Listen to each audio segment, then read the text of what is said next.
मुल्क अभी ताउते तूफान के असर से बाहर निकला भी नहीं था कि बंगाल की खाड़ी में यास तूफान का खतरा मंडराने लगा है। देखिए पूरी खबर। मुल्क के मगरिबी हिस्से में आने वाली बंगाल की खाड़ी में यास तूफान का खतरा बढ़ गया है।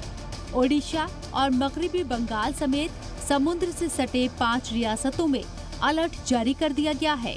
इस तूफान को लेकर एनडीआरएफ की टीमें उन इलाकों में पहुंच रही हैं जहां तूफान का शदीद असर पड़ सकता है। इंडियन कोस्ट गार्ड की तरफ से बताया जा रहा है कि बंगाल की खाड़ी में 2 हेलीकॉप्टर और 2 जहाज लगातार निगरानी रख रहे हैं। साथ ही खाड़ी में दूर तक गए मछुआरों को भी तलाशा जा रहा है ताकि उन्हें हिफाजत के साथ किनारे तक पहुंचाया जा सके।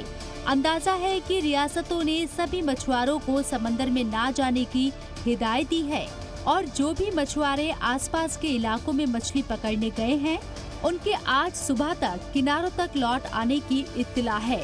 अंदाजा लगाया जा रहा है कि इस तरफ राहत रसानी की ज्यादा जरूरत पड़ सकती है क्योंकि कुछ इलाकों में कोरोना का इलाज भी चल रहा है। ऐसे में ज्यादा आरजी खेमे और बेड्स की जरूरत हो सकती है। साइंसदानों का मानना है कि ये तूफान 24 मई को बंगाल और ओडिशा के बीच आने वाले कोस्टल एरिया से टकरा सकता है। ब्यूरो रिपोर्ट, जी मीडिया।